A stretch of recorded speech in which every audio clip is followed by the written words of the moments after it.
All right. Football season is upon us. NFL training camps are in session, so that means we're closer. Big Ten and ACC are talking trash. The SEC might expand. We got all of that right here on SEC After Dark.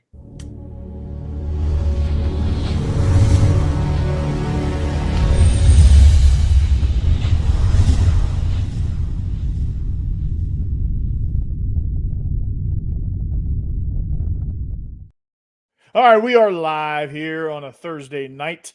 It is July. Be honest, I'm the 24th. There you go. Guess what, guys? This is the last Thursday night without any kind of football until February. Yeah, next So Thursday. we're here, boys. We're here, boys. Next Thursday, there'll be fall camp. Yeah. Yep. Oh, The Hall of Fame game. okay. Hall of Fame game, fall camp. Mhm. Yeah. Somebody is going to tear their ACLs on their vet stadium level turf in Canton, Ohio. Yeah, that's Justin Fields about tore his Achilles yesterday, but they said he just dislocated his toe today. So That's interesting. it's the freaking Jets curse, man. Good I time. know. T.O. Ole Miss says hottest toddy. I'm sure that's hotty toddy, but yeah. What a picture! It's the hottest. Whoa. What a picture! Whoa. Well, that's their Twitter avatar. Yeah. Oh. Yeah. Okay. Well, maybe he did mean hottest toddy. Yeah, Right. maybe. Yeah. Maybe so. Right. And Rick and Bonnie here as always. Good to see you. Roll Rick. Tide and beat Auburn. Rick. Attaboy. Go Army beat Navy. Go Navy beat Army. Oh, did y'all see the SEC shorts this week? Oh yeah, it was a good one. Yeah. Mm-hmm. Oh, so that was so good. They talk about it was basically a Georgia assistant athletic director coming back to get NIL money in the 60s. And You in the guys back wouldn't- seats, yeah. in You the guys back wouldn't seats, That's time you and Texas Tech are really sticking it to us. yeah. Yeah. And then he popped out there. The Auburn guy's like, I can't wait for the Auburn coach to come here and try and get NIL money. And the Auburn coach is using time travel as a mulligan on the golf course. I love it. Yeah. I love it. I'll have to go watch that now. Yeah. Notice, South Park. Yeah. SEC. SEC shorts. Yeah. Watch South Park. Absolutely. Watch SEC shorts. Yes. And of course, Burn Notice. Well, Stephen Willis, Mike Huseman, Jeb Beecham, and Jake Thomas all joined me. I'm on my Steven. third binge watch of Burn Notice, by the way, this week. I'm in fantastic. season It's 2 so of Burn good. Notice. It's Yes. so good. Jeez. Okay. All right. Well, if you're in like the third round of binge watching, must be Uh-huh. pretty good. It is. But I'm Michael big, West. I used to be a spy. yeah, there you go. Yeah. Big congrats to Stephen Willis, by the way. 15,000 subscribers. Attaboy. Mhm. Good job, Steve. All 15,000 of them are himself, so it's good. Yes. Yeah. There you go. And should go over 5 million views on YouTube here shortly. I've already gone over 5 million views in total, but on YouTube itself. Mhm. Nice. Okay. You can do all that. All right. I'm up to 720 subs, so I'm right there on your heels, Steve. Hey, you were at 718 yesterday. That's not bad. I know. I'm right there on your heels, though. Huh? Close it in, Steve. Close it It's in. like it's like me. It's like I hit 15,000, and the next guest I have on the show is Zach from Locked On Auburn, and he's got like 22,000 subscribers. So I couldn't even brag. Yeah. Yeah. Well, it's still a good accomplishment, nonetheless. Mhm. But Very impressive. Oh, it's fantastic. Yeah. Had a good live show the other day. Bama After Dark did. So Yeah. that was fun. Yeah. yeah, Had several. I jumped in on it. It was pretty good. Going over Yeah. the depth chart. Excellent. Mhm. Regular guys is going to go live tomorrow morning, so that's going to be Okay. We record another episode talking about the Heat. Israel had a really cool, really funny analogy, I guess, for how hot it was. He was talking about. He's like, man, it was so hot. I saw the devil walk across the field. He's wearing Dickies, a Bulls starter jacket, and some sunglasses. Ain't that the truth? And he went to turn up the thermostat. It's gonna be worse next week. Oh yeah, especially in South Georgia. Yeah. Yeah, we talked Not in about that. Florida for some reason. Yeah, weird, but I'll take it. Yeah, today was a nice day. Walked around the neighborhood. Nice little breeze going. It was nice. Everybody in the deep south is crying down here. We're like, hey, this is pretty awesome. Been humid in West Virginia last week or two is my Minnesota blood has not been enjoying it. So Yeah, for sure. My Georgia blood is used to it, but still sucks. Yeah. That shows you how hot and humid it is here in Tennessee. yeah. My Mississippi blood in me is judging every bit of y'all. Yeah. Okay. Mm-hmm. That's true. Weenie. I'll say that to all of you guys in the winter when you complain when it's 30 outside. No, I won't. I guarantee you I won't. Yeah, I will. Steve, it won't even touch 30 where you are. Yeah. No. Yeah. It's like below Steve, did it snow where freezing. you were? Steve, did it snow where you were last year? No, not this far south. Okay. No, they got Pensacola, so the Panhandle got some snow. Yeah. Yeah. But down Those here, places got what, 8 feet? it was like 58 degrees that day here.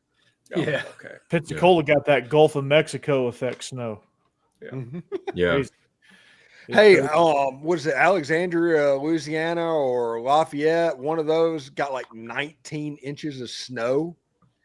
Alexandria. It was maybe an hour Yeah. south of where I lived when I was there. That's insane. Yeah, That's wild. nuts. Shows you how crazy the weather is, man. Mm-hmm.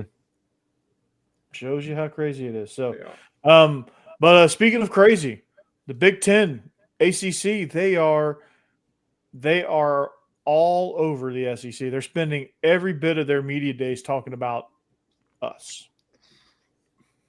That's pretty wild. That's pretty crazy. And Let them take their victory lap. victory lap? I would hardly call that a victory lap. Back-to-back national championships. They get to talk. They get to say whatever they want to say. Even if they're just like, they're not even talking about that. They're just talking about us in their scheduling. They're not even bragging about their national championships. They're just like, well, we're going to be like the SEC and schedule powder puffs. And they're just worried about that. Was Kurt Signetti really trash talking? I don't know that I would say how he worded as trash talking. He said he wanted to be more like the SEC with his scheduling, so I took that as he was taking a shot at the SEC. I think it was like Brian Kelly trying to talk about a family. Yeah, I think that's more of the thing that Kurt Signetti did. Just fake assimilation to make himself fit in with this Big Ten. He's trying to make a joke. Brian Kelly is like talking about my offense's execution. I'm in favor of it. That type stuff. I'm not saying I agree with him, but I wouldn't mind moving to a 9-game schedule. So. Yeah. Well, then go to the 4-4-2-2-1-3 playoff model. Yeah. The 9-game schedule and a Big Ten crossover game every year is guaranteed. Big day on the conference championship game. If you don't want to do that, if you want everything to get easier, watch them go to the 5-11 schedule model. Yep.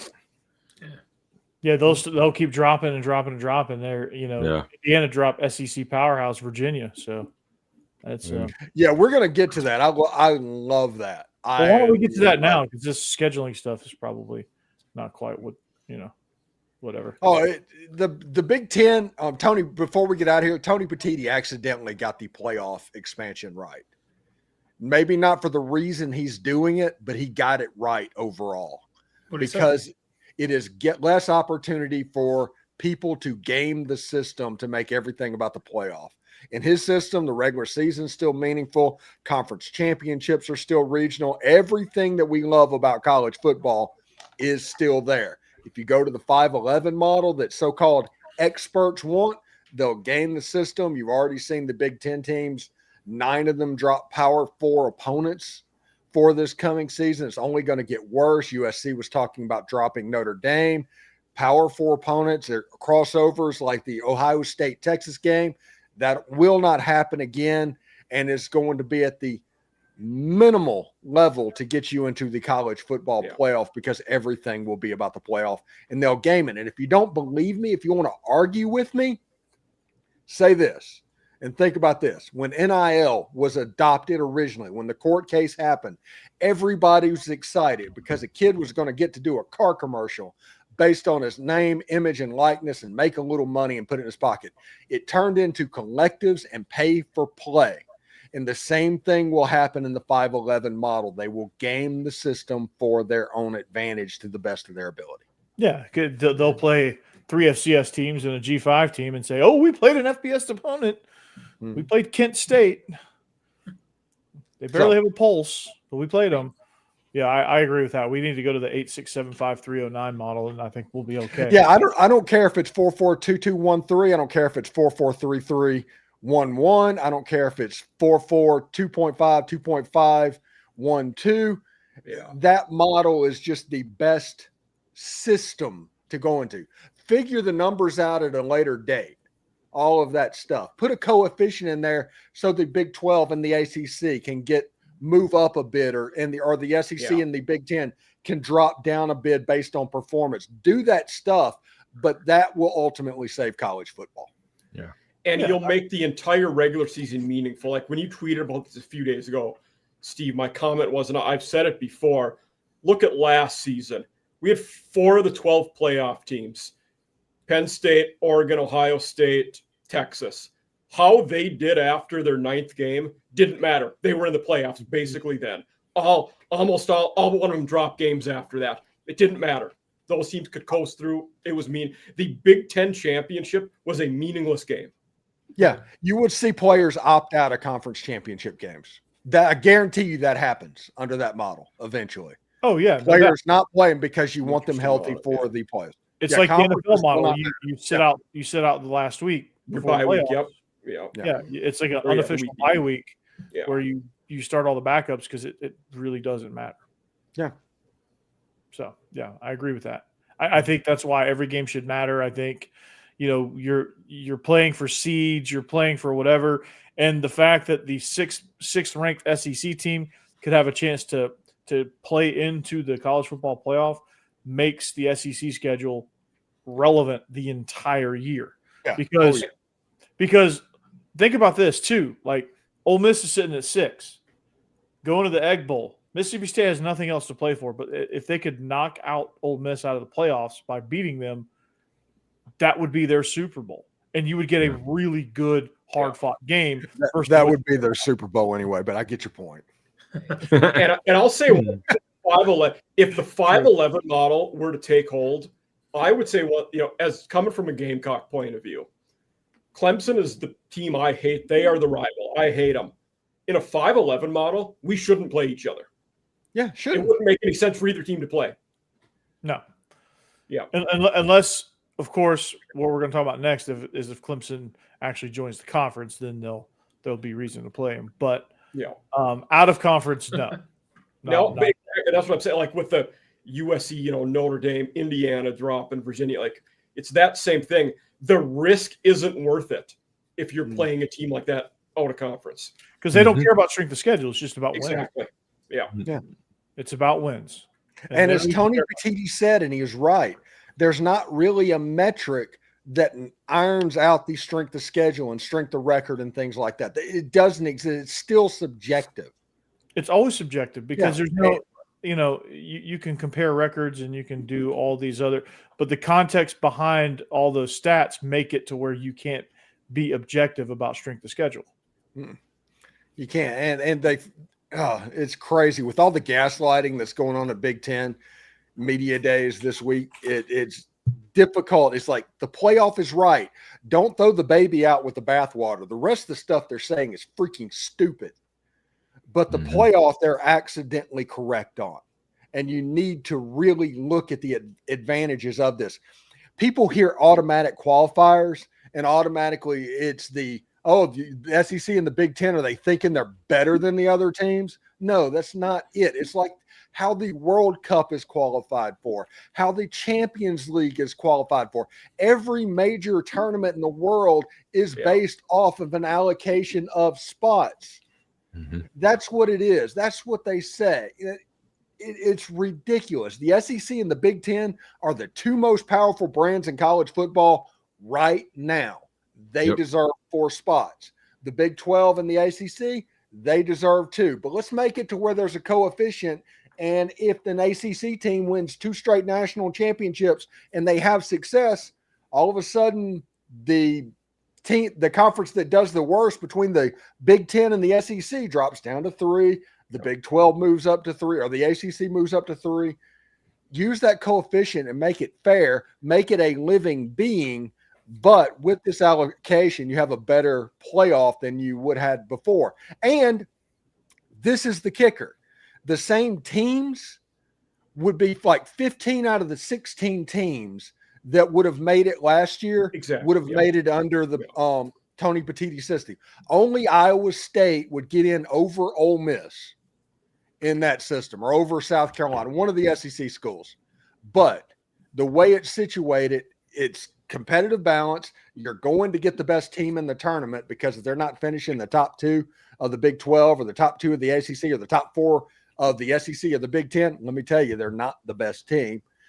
So quit crying about everything that's going on and see that the benefits of this far outweigh the hurt feelings of an automatic qualifier for a starting point. Yeah, absolutely. I mean, you said that. Good point. Yeah.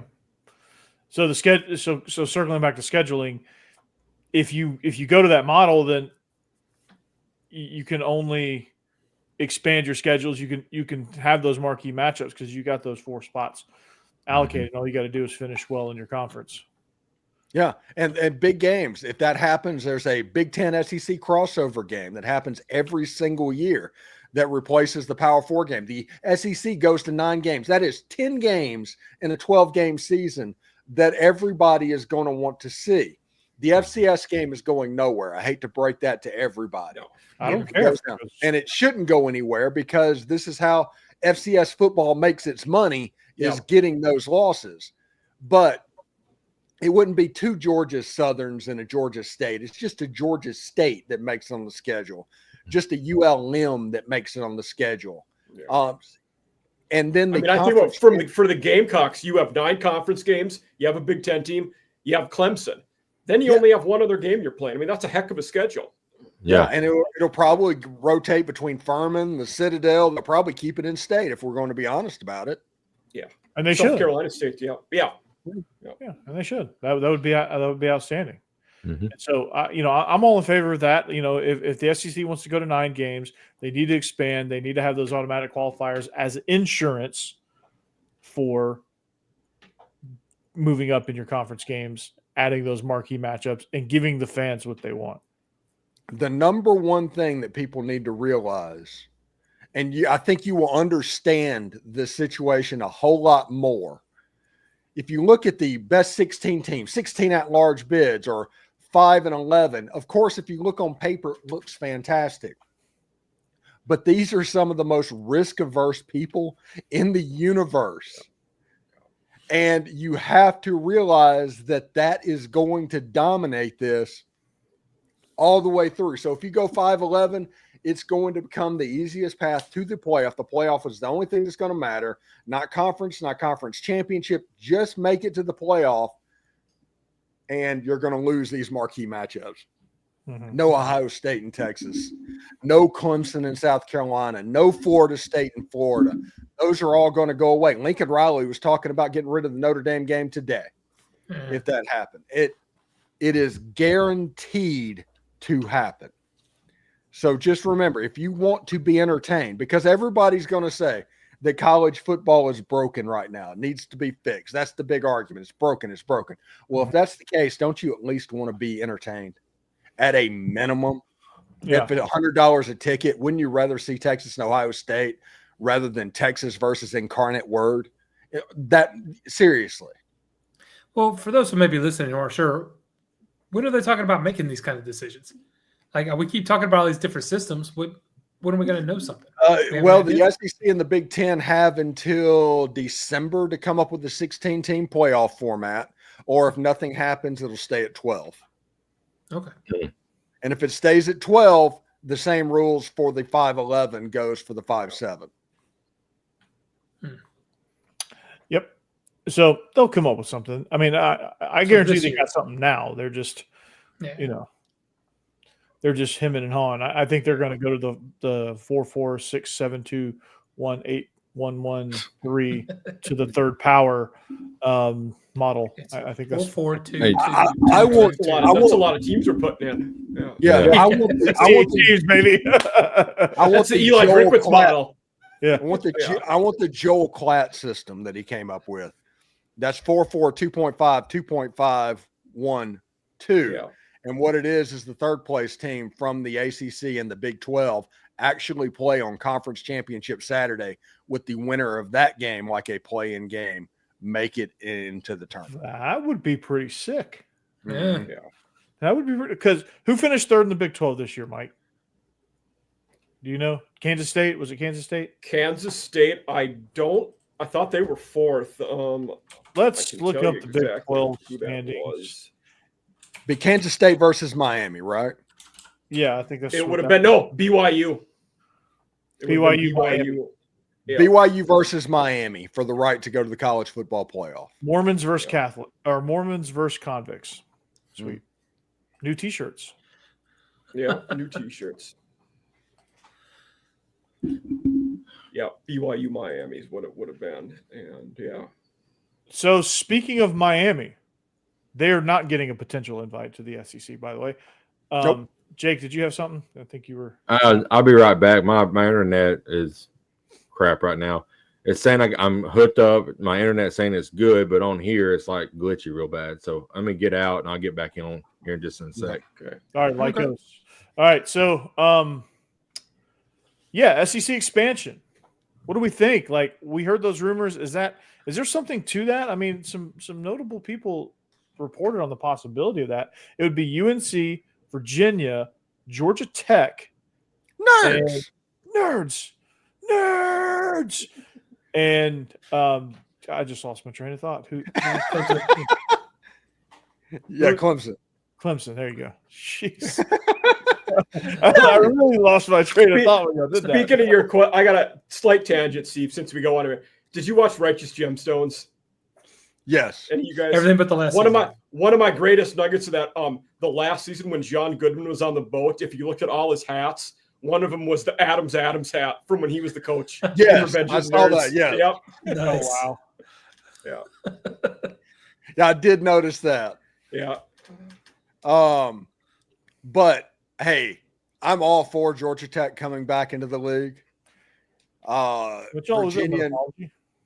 Virginia and North Carolina is the South's oldest rivalry, I do believe. No, that's That's you're thinking about the Deep South, The Deep oldest South rivalry. oldest rivalry. Yes. it's the only but, rivalry that exists in the South.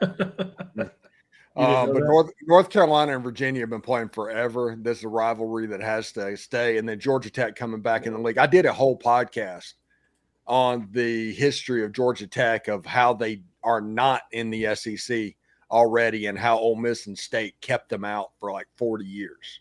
Congratulations, No. you guys are bullies. No, North Carolina and Virginia first played football in 1892. Steve was there. I was a junior. Yeah, he was a junior. So here's what happened with Virginia. This is why Virginia is about to get an invite, because they were so scary that Indiana dropped them. Greg Sankey's like, we got to have them. They must be the boogeyman.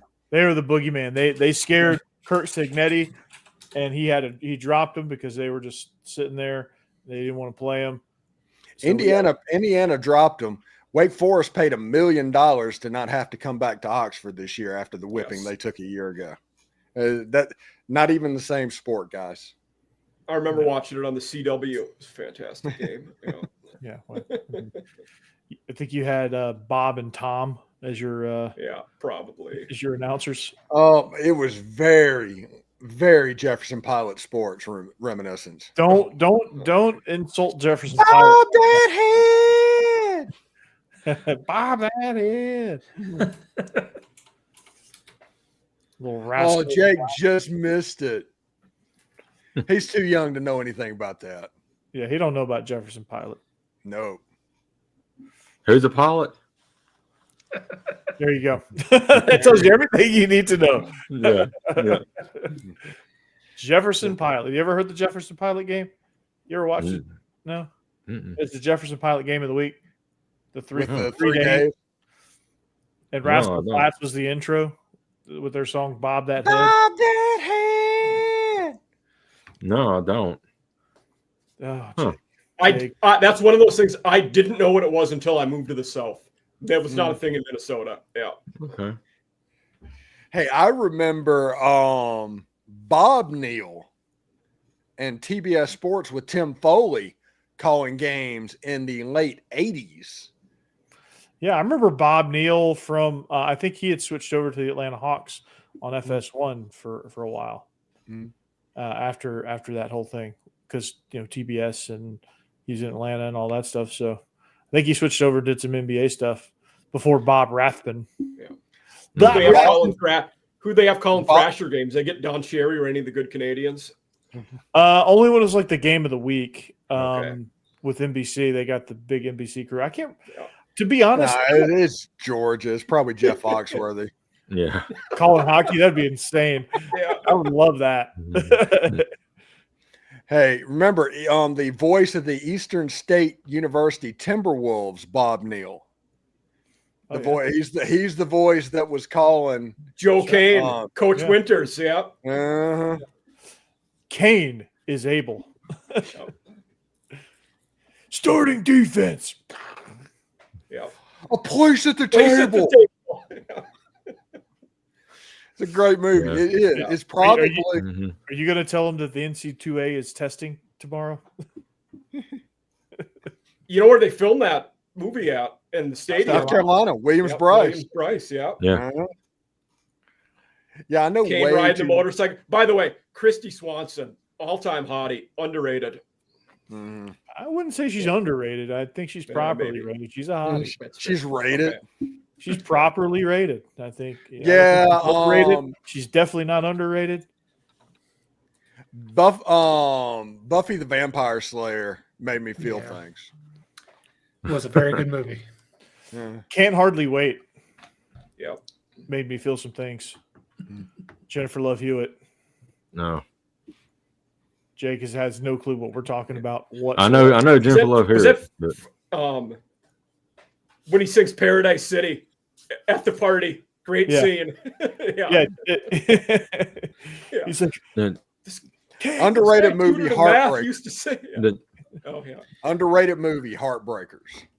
Jennifer Love Hewitt. Okay. And Susan Sarandon is her mom, right?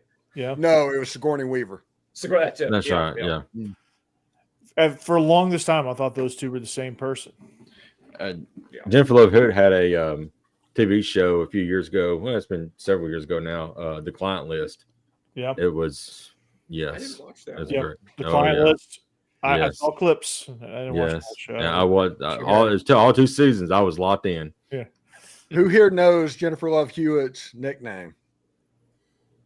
Buffy? Sugar Tits? No. No. Okay. Jennifer Love. Thought I'd guess. Jennifer Love Hewitt. I was close. Yeah. You were close. Sugar Tits, huge. Okay. Yes. Jennifer Love. Yeah, she was literally tits on a stick. So Rick and Bonnie, that is not the best call in a Georgia game. I do like the hobnail boot and broke his nose, but he broke a steel chair. It was a 5-inch padding. Talking about metal steel chair with about a 5-inch cushion, came right through it. What's hobnail boot? I'm not familiar with this. What is this hobnail boot? David Green, was that his name? It's David Green. Okay, David Green against Tennessee. It was Mark Rick's. Ron Haynes. Yeah, it was Mark Rick's first season. It was his first big win at Tennessee. They were going back and forth, and Tennessee scored with like a minute to go to take the lead, and Georgia drove it right back down and scored with 6 seconds left for Ron Haynes. Okay. Hobnail boot. Isn't that Justice Haynes' dad? Yep, it is. So do yourself a favor at some point. Go look up that call. It's classic SEC homer announcers, which is amazing. Love it. Larry Munson has a catalog full of great calls like that.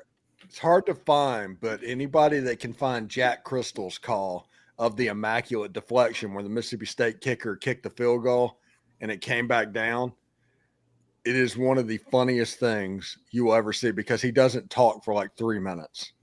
Yeah. Yeah, Larry Munson was the first of like the Homer announcers, where it's like he says we and us and all that, and that was unheard of at the time. Now all the SEC guys do that, but he's like, hunker it down just one more time. Okay. Hunker it down just one more time. Look at the sugar falling out of the sky. Yeah. It's not really Homer announcing, but overseas, whenever you find a soccer game on, those like Spanish announcers and all those will just get into it.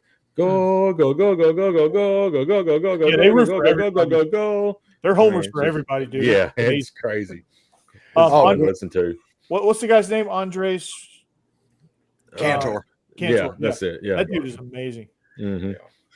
When I lived in Italy, the Dallas Cowboys of Italy is Juventus, but the rich club is AC Milan, but the working man's club is Inter Milan.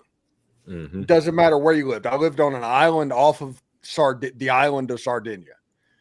After a ball game, you don't have to watch it. You don't have to see it, but there would be a car parade in the street impromptu after a random Saturday or Sunday.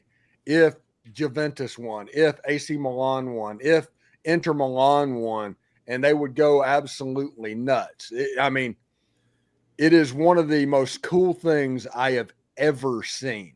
Cool. The only thing close to it, honestly, that I've seen over here is Auburn and Toomer's Corner. And Vanderbilt and their goalpost after they beat Alabama. Oh my God, that was classic. Hey, Jim Beam's in here. Welcome, buddy. Jim Beam says SEC football is better than Big Ten and ACC. Well, I think Jim Beam is better than clickbait. Jim Beam. I mean, true, but clickbait. He just wants us to drink Jim Beam whiskey. That's all. Either that or he does. Agreed. Or or maybe it's Jim Beam himself. Huh. He'd be very old if that were the case. He might remember the original Virginia UNC game from 1892. Yeah. Him and Steve they were college roommates. They're No. I was the RA. Oh, you were the respect my authority. Yeah. Oh, South Park last night was so funny. Oh my gosh. I sat there with my jaw open watching every minute of the episode, and at the end of it going, well, they're getting canceled. Where do I find Burn Notice? Oh, you can catch it on Disney Plus. You can catch it on Hulu. Mm-hmm. All right. It's not clickbait. It's not clickbait. Yeah. Mm-hmm. I tell people all the time, whenever you write an article and everything, somebody comes in there and they're like, clickbait. And it's like, if you do not do some form of clickbait, you go out of business. You don't eat. Yep. Mm-hmm. My question to that, it's not necessarily that it's clickbait, but is the best conference the one that wins the title or the one that has the most depth? Because for years, I felt like when the SEC was winning titles, it was because we have the title winner, not because of the depth. If he's saying now it's because of the depth, well, we're changing. Like there was, but I'm just saying Jim B may be changing the goalposts on us. You're right about what you were going to say, Corey. Yeah. There was a lot of depth in those years. The SEC was taking a run. Absolutely. I like the depth because I feel like it's a conference with the most good games. Like everybody wants to actually watch. Having the winners great. Like if you have Ohio State that's going to tear through everybody, that's great. But if you have 15 or 20 games during that season that are just amazing, I think that's better. Personally, they're sitting here. People talk about Ole Miss plays an FCS game and dread it November. FCS in November. Mm-hmm. Around that game, they play against LSU, against Washington State. They travel to Georgia. They travel to Oklahoma. They play South Carolina at home. Then they play the Citadel, and the next week they get the honor of playing the Florida Gators. Yeah. Yeah, that's a fun schedule. Here's what the SEC does that the Big Ten doesn't, or the ACC doesn't do. The SEC manages their schedule to where you get some conference games early, you get a big run of conference games, and then there's like a break somewhere in November where they're like, okay, well, we're going to make up for the fact that we put some conference games early, and we're going to give you that normally that week 2, week 3 break that you would have, like the Big Ten plays like 4 straight non-cons and then they go straight Mhm. conference. Like Iowa State would be a good last game of the year. yeah, and Yeah. that doesn't happen with the That'd be SEC. fantastic. Yeah. It's just a different way of scheduling. It's the same amount of games against FCS and whatever, but it's just ordered differently. That's all it is. Like I don't know why people have been out of shape about that. It's just in a different order. And if you don't like it, then well. And nobody's playing the other one. No one's playing more than one FCS team because you can only play one that counts for a bowl game. Yeah, right. So it's not like Alabama's loading up their.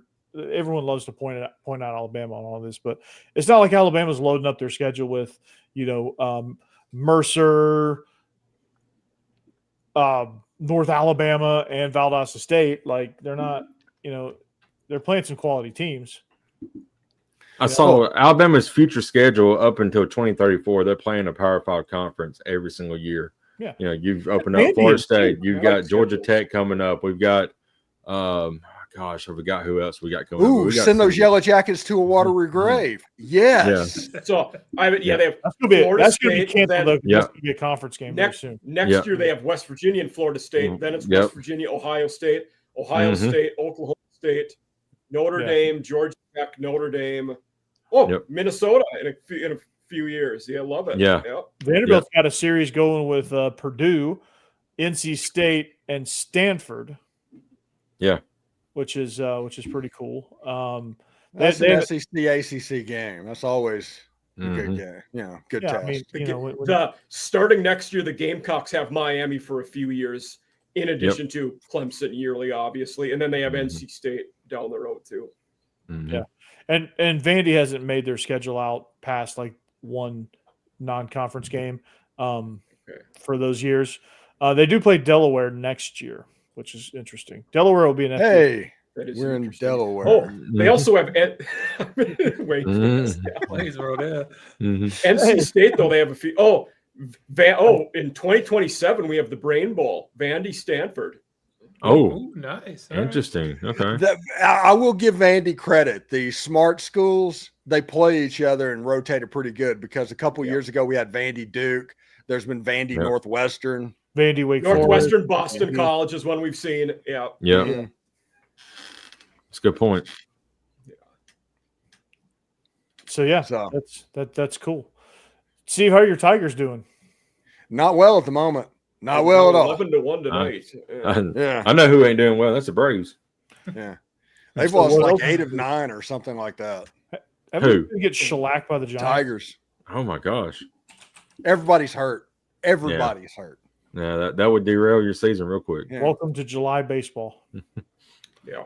They ain't hurt. They're just looking for days off. So they scored 3 in the 9th. It ended up 11-4. Okay. Must have been a three-run homer. And Justin Fields is the first training camp casualty. He dislocated his toe. Why do you do that? He got stepped on, he said. Oh, that's a New York Jets injury right there. Yeah. That is the quintessential New York Jets injury. Oh, Steve Torkelson home run solo. Okay, there you go. All right, so in our chat, I said I had a question I was going to ask y'all. So it's medium rare. It's a two-part question. First thing I want to ask y'all is just a simple yes or no. No. We kind of saw it last year with the playoffs, but does a 3-win or a 3-loss SEC team get in the playoffs this year? Yes or no? No. Yes. No. No. Okay. If I say no. Yeah. Okay. Let me ask you this. This is the flip side of that question. A 3-loss Texas, but they have a win against Ohio State. Did they make it? A 3-loss Texas with the win against Ohio State? Yeah. Did they make it? Part of depends on how the rest of the league's doing. Yeah. I want to say, how does Ohio State do the rest of the year? Just say that they dominate like all of them, but so they're one loss. They have one loss, and it's against Texas, right? Is that what you're saying? Yeah.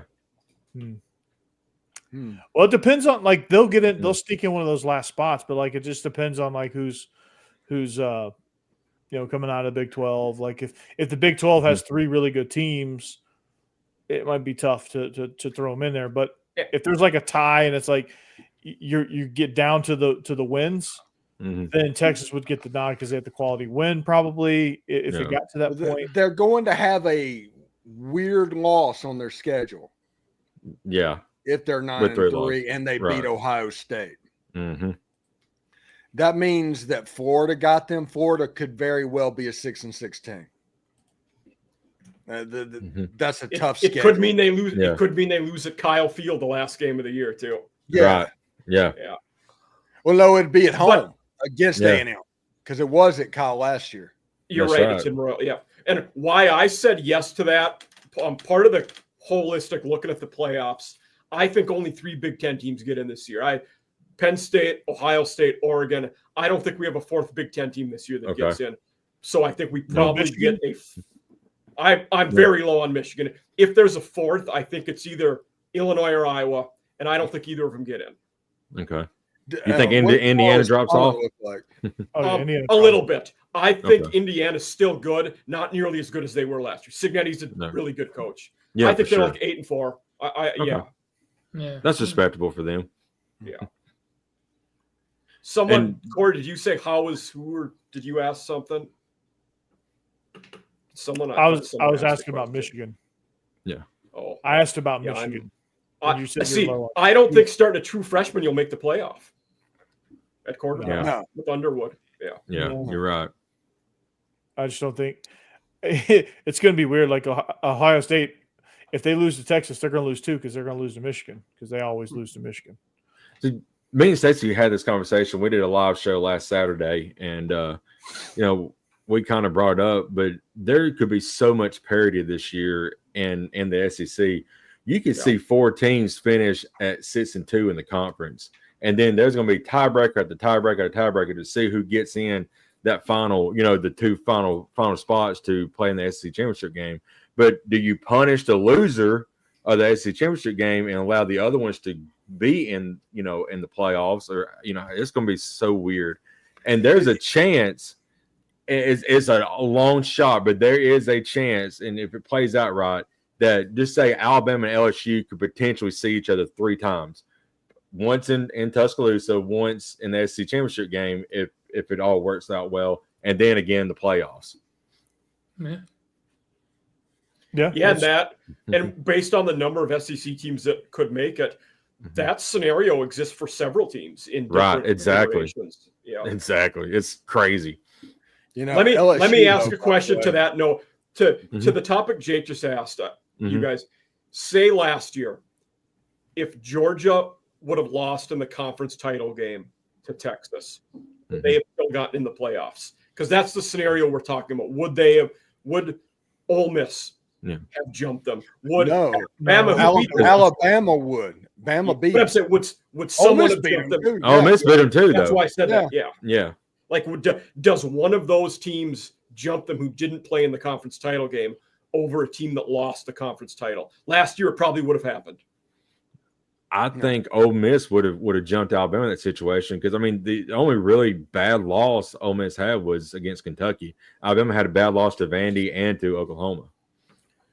That Florida one wasn't great either. No, that was a little dicey. I still think Florida's a little bit better team at that moment than they are. Oklahoma. That was right after they beat LSU too. Florida was pretty good at the end of the year last year. Yeah, they were. But Ole Miss still should have won that game. Yeah, absolutely for sure. Ole Miss played with their food on that one. They just, Ole Miss had a 12-0 roster and they went 9-3. Yeah. Or I don't know that Florida beat Ole Miss. Ole Miss lost that game. Yeah. Ole Miss has to learn how to play like a favorite. Yeah. They honestly do. They don't need to go in and play the slot machine going forward on 4th down. Let your talent overwhelm the other team. Ole Miss just wasn't used to having the superior talent every time they line up. It was crazy. What they did to Georgia is textbook. That's probably one of the reasons I think Kirby Smart's going to have them so up this year, but they just absolutely dominated Georgia. No team did that to Georgia last year. They did it to South Carolina too, and they were the only team that really kicked ass against the Gamecocks. All their other 3 losses were tight. Yeah. No, yeah. honestly, the Gamecocks should have beat Alabama in Tuscaloosa last year. Yeah. And they should have beat LSU. You know, there was the unfortunate. But they interception return. did beat LSU. They did beat LSU. Yeah. They got a little help from LSU's best friends, the striped shirts. Yeah, they beat LSU. They just didn't get credit for it. Yeah. But then losing to Kentucky though. And every time I want to make fun of you for it, I remember we lost to Arkansas. Can't do it. But that was such a weird game. That Tennessee Arkansas game. It was so weird. Oh, it was. Tennessee just could not get anything going. No. So what is wrong with Tennessee? That was the game that I knew that Nico Iamaleava was not the dude. Yeah. That was the game. Well, and that's I think one of the fears with Coach Heupel too. He wins games like big games that we actually had to step up and win, but he seems to drop one just random bad game every year. And South Carolina just killed us 2 years ago. It was just terrible. Well, 3 years ago. I was there, Jeb. It was amazing. Yeah, thank you. Yeah, that was a terrible. But that Nico one, I mean, that's what I said with Michigan. That's a freshman QB. Granted, Nico redshirted, but you're going to drop. And those guys. Nico's got to dominate that game. Let's just put say what needs to be said. If he wants $3 million, $4 million, he's got to dominate that game. Okay, I was gonna say it's hard to put that on a freshman, but if they're going to turn around and demand more money, and he can't do that either. If you're right. Yeah, he's can't go both ways. At that point, he's not if you want to be a freshman and just take what they're going to give you in NIL. But if you're going to use the excuse, hey, I deserve more money because I'm the future of this program. Well, why aren't you the future of the program against Arkansas? Show us that you're the future. Or against Ohio State. Yeah, I'm not saying you got to win that game. You got to play better in that game, though, against Ohio State. Oh, absolutely. You can't curl up in the fetal position. I mean, Ohio State just came out lights out. But you've got to be competitive in that game at the bare minimum. The Big Ten made a big deal about SEC teams coming up in the cold and how it's going to affect them. And the SEC is like, oh, it's not going to affect us. And then they take their shirts off to completely nullify the warm-up that's happened. It's called a warm-up for a reason. Mm-hmm. It's like Ohio State's all bundled up, doing what they have to do, going through the warm-up, and Tennessee's with their shirt off, and it's 20 degrees outside, and you're just like, y'all are going to get rolled, and absolutely rolled. Well, they just made it about that, too. I mean, it was just a distraction of, it just shows you they listen to the hype and they listen to the rat poison, because they could have just went up there and showed that the cold, because I don't think the cold affected them. It was how they handled the cold and how they handled the criticism of SEC teams playing in the cold. They're like, oh, we'll show them. And then they didn't. Which is weird. I mean, it's in the mountains. They're used to cold. They should have known how to act around that. But Rick and Bonnie. Valid topic. Oh, I forgot about that. Okay. I like how you spelled y'all too. Yeah. We're going back to the old Southern Conference or whatever it was. Yeah, UNC is putting together some sort of an exploratory thing to determine whether or not to go to the SEC, which I think they are going to the SEC. It just makes sense, especially with how good they're becoming in basketball. And North Carolina is going to take Clemson, Georgia Tech, and Virginia with them to the Southeastern Conference. That's going to help basketball. That's going to make baseball, good grief, unbelievable. Oh, Lord. And it's going to make academics goodness too. With Georgia Tech, UNC, and Virginia. Softball. If you want a super conference, there it is. It's not going to happen for a couple of years until the buyout to get out of the ACC is under $75 million. But that's only like 2 or 3 years from now. Once that happens, the clock's on and all the moves make. The funniest part about that is Florida State is not on that list. I was going to say, I thought it was Florida State that was trying to break up the ACC, but apparently not. Yeah, because the Big Ten's not going to take them, because you're not going to be a AAU school if you have a clown college. That's just the way that works. Mm-hmm. So I'm looking forward to Florida State being in the Pac-12 and Stanford being in the ACC. That's so funny to think about. Jesus. Pacific Coast, baby, FSU. Which that is the way it looks. We'll see. It looks like how many teams are in the Big Ten? I actually bet the Big 12 would take them to go with Yeah, UCF. they would. I bet they would. Yeah. Mm-hmm. But that doesn't Because make you're it pretty solid in basketball, too. Yeah. So, Well, how many teams are in the Big Ten? 20. No, 18. What, 18? 18. Yeah. 18. So you can look for the Big Ten to take 2 teams. One of those teams is going to be Notre Dame. You can almost count on that. Yeah. And then it comes down to another. It depends on. I think the next one, I think it's either Boston College or Pitt, are the one of the two. Okay. Yeah. So that'll be that. So Sankey the other day was talking about they're not looking to expand. Is he just saving face at the moment? I mean, I'm sure they're always looking at those cards. You know, They weren't looking to expand when Texas and Oklahoma gave them a phone call. You know. Yeah. Right. No. That the school has to do all the work, do all the back channel stuff, legally protect the Southeastern Conference. That's why the Vandy computers are so good. All the private information is put on the Vanderbilt server, so you can't freedom of information it. And so they have all of that information, and then whenever it's time, they'll just expand. It'll be just like the Texas Oklahoma thing. Like I said, I think it's hilarious that FSU. Oh, it'd be FSU. Miami maybe would go to the Big Ten. Probably.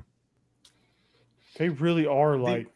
The other one I wonder, Big Ten wise, a team we talked about earlier, Iowa State would be a logical choice too for the Big Ten. It would. I just do not know what kind of TV market Ames, Iowa puts together. And that's why I think Pitt is a good option. Yeah.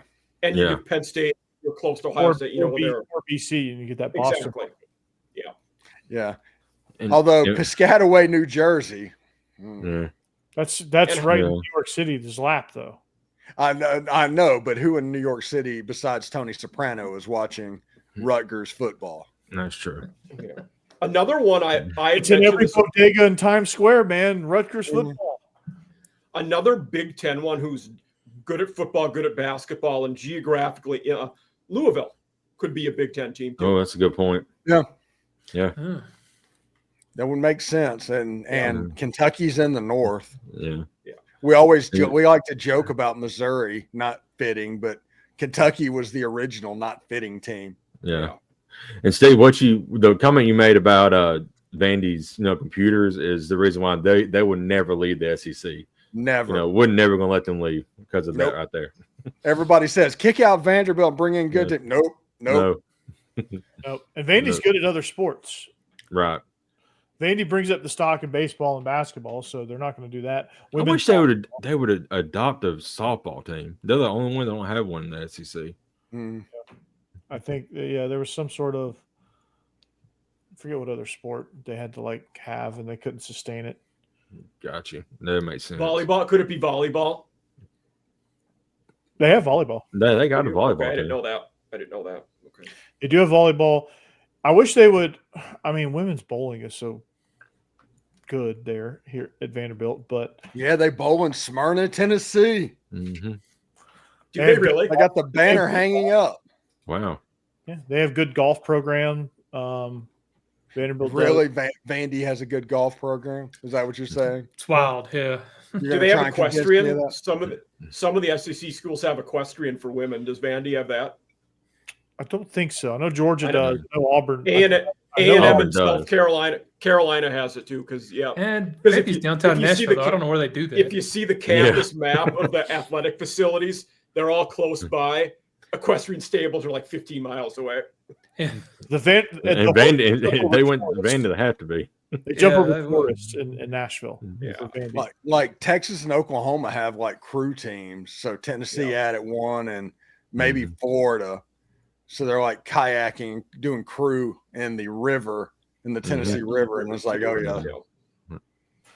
Florida. That would be that'd be a hell of a sport doing crew in Florida because you're dodging gators. Yeah, that's true. I hit a gator with my oar. Listen, in Tampa, the hotel I was staying in the night before my surgery, the hotel paid for by Jeb. Thank you very much for that. Welcome. They had a building out there, and people would just come get in the water and everything, and it was for crew practice. Oh, interesting. It was just a constant thing down the Hillsborough River. That was pretty cool. Yeah, there's a like all the Naples high schools, the Collier County high schools, I think they all do crew. Mm-hmm.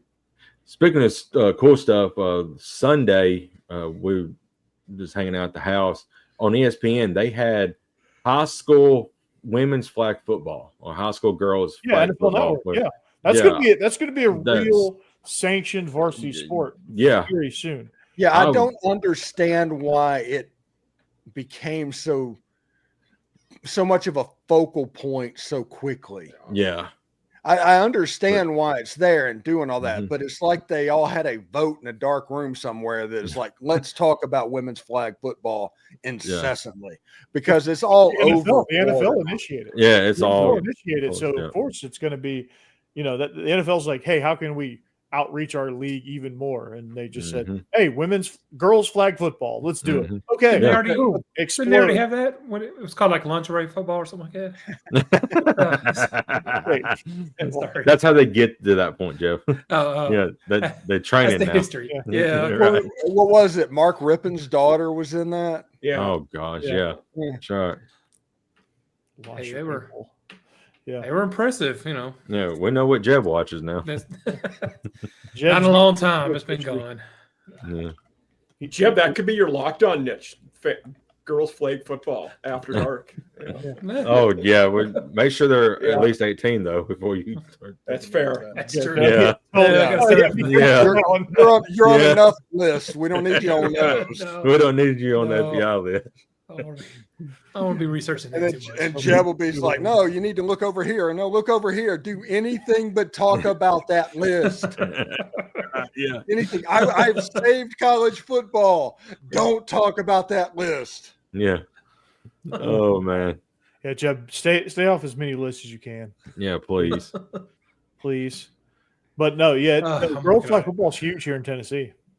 I did not. And it's going to be a TSSAA sanctioned sport, I think, next year or the year after. Wow, that's interesting. It's going to be an actual varsity sport. Girls go crazy over it, man. They love it. Yeah. Like the school that I teach at, our team had like 30 girls. Wow. For flag football. It's like you all can't play at the same time. Like this is going to be interesting how this works, but yeah. They were all signed up. They wanted me to coach it, and I said no. Is it 7-on-7, 11 on? No. What are the numbers for it? Is it 7-on-7? Sevens, yeah, 7-on-7. Okay. Yeah. There's no line or anything. It's just you have like a free rusher to the quarterback. Yeah, I think the rule is they have to like count. You're right, like 1, 2, 3 type deal, like a 4 count. I think they go, and then boom. And it's just all flag football rules, standard flag football 7-on-7 rules. Absolutely nuts. Speaking of an insane culture, though, 7-on-7 culture. Oh my god. Yeah. No, it's It's the new AAU basketball. Yeah, that is the let's see, how can I say it? That is one more thing that I do not watch. Yeah, I don't watch it, but I see Some way on to put it. social media and all the clips of like the like they're like stomping on Cam Newton's jersey because Cam Newton coaches the team, or like that's the team that Caden Lee played on. Yeah, and they all for a long time they all wore like ski goggles on the side of their head. I'm not sure why they did that. Yeah, Rick at the dart. Yeah. All right. That's that lingerie ball, man. It was good. Rick I missed that. and Bonnie, we need to clarify. I'm gonna be honest. 7-on-7 people. There's probably a pretty good chance that you don't want that. Yeah, Rick and Bonnie, be real careful on There's different types people. There is not an adult female league 7 flag football league. Just saying. Right. Yeah. That's just saying. Different types of people for everything. This is high school. You don't want to attract the wrong crowd here. Yeah. You would not want to see me in a women's beach volleyball uniform, and I could very well be a looker on a flag football team. I don't know. I don't watch it, but it's possible. I'm just saying there's different type people. He said, "Oh, Oh, Yeah. oh, Oh, yeah, we don't want that. yeah." Rick at the dark. Here we go. Yeah. Yeah. Rick's on the list now. Yeah, welcome to the list, buddy. Yeah. We got a new show on the After Dark Network. It's called Mm. Rick and Jeb, Yeah. the list. Yeah. We made the list. Don't Google this. Yeah. Don't Google this. Yeah. The list. I am a grandpa. Yeah. Thought it was Yeah, college. see, Mhm. I'm with you, Rick. It just doesn't enter my head until somebody points it out. Yeah. Mhm. Well, glad we could clarify that for you, Rick. Yeah. I've gotten to the point to where when I go to gentlemen's establishments, that if they're below the age of 30, they are just too young. They look like children. 24. Yeah. Yeah, Yeah. that is true. Yeah, it's gotten to the point where it's like I guess I'm in my MILF era. Oh, yeah, that's the problem. Mm. We have a Twin Peaks near us now, but everyone there is so young. I just don't feel right in that place. Yeah. You walk in, Which- you're like, God. I've never been. Others, there's one in Brentwood, Tennessee that's great, but it's not like that. But for some reason, the one here, they're hiring out of high school, man. They've got to be. is this Twin Peaks like a Hooters type place, or what are we talking about? It took over Hooters. Hooters shut down across the world right now. Yeah, all through the South. Not down Yeah. here. Down Oh, here, wow. Hooters is strong. That's Really? true. They closed the Yeah. one down in Yeah, thanks to Steve. The one in Clearwater, the original one, is there. There were two in I've Columbia. not been to that one yet, Rick, but Rick, are you talking about Twin Peaks or Hooters? no, the Hooters up here in Huntsville closed down. Yeah, the Hooters in Murfreesboro, Tennessee just closed down too. I noticed that last time I was in town. They closed a bunch of them. And there's like Twin Peaks and now like Tilted Kilt too. Tilted Kill, yeah. There's one in Birmingham with those, I think. There's one. I haven't been to that. I Yeah, thought that was only neither. in Texas. No, I've never been to it, but yeah, it's crazy. Yeah. Oh, the Twin Peaks in Huntsville. Okay, that's what he Mhm. meant. Twin Peaks. All right. So, Mike gave me the 2-minute warning 2 minutes ago. So, or probably more than 2 minutes ago at this point. But we are SEC After Dark. This is our last Thursday without football. Without Next week, live football. we can have the game on the television while we're talking Mhm. SEC football. Because if you're watching a football game right now, it is a replay. Mhm. So, Hall of Fame game, NFL training camp stuff. If you like fantasy football, now's the time to prepare for your draft. I got a rookie draft coming up on August 2nd. So, I don't know who the heck I'm going to pick. Pick 17 because I traded away my first round pick 2 years ago. Mm. I don't have a first round pick, so I got to pick at number 17. So I'm hoping Cam Ward drops. Jacksonville Jaguars strategy. I like it. Mhm. Yeah, I don't care about 2 years from now. I don't need a pick. Restaurants, yes, that's what they're called. Yeah. Mm.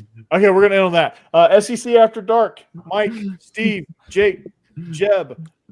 We are the greatest show ever. Steven hit 15,000 subscribers, 5 million views, Locked On Ole Miss. Mike Huseman, I think you're about on episode 10 now, right?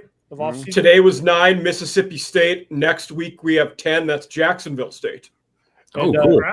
And Jake is rolling with Bama After Dark, so Mhm. he's got liftoff, boys. So it's your double dose of Alabama. Jeb, don't Google that. Coming soon, Yeah. or Rick and Jeb featured on the list. That's another No. show. The It's in- 48 hours. You definitely don't want to be on the list. No. It's an SEC newsletter. It's awesome. Biscuits and SEC. Ole Miss After Dark are the two shows that aren't present tonight, but they are present on this network very much so. And of course, Regular Guys comes out tomorrow with episode 6, I think. Mm. I've lost count of the episodes now already, but we're rolling. It's a slow time of year for us because Israel's got OTAs, camps, all kinds of stuff. So we move a little bit slower, but we'll go a little faster throughout the season. So it's all good. But together we join forces, SEC After Dark. You can also find me on Locked On Vandy, getting close to 800 subscribers. So make sure you tell your friends, go subscribe. I'll be getting close to 800. Hopefully by the end of football season, I'll be over 1,000. which is my goal. If Andy can pull off a few upsets, if they can win 8 games, I think I'll be over 1,000. I'm slowly taking over the national market, I think. So it's a good thing. Anyway, until next week, we have football. We will have football next time you see us. So long. See you later. Go Dogs. Anchor down. Hotty toddy. Spurs up. Roll Tide.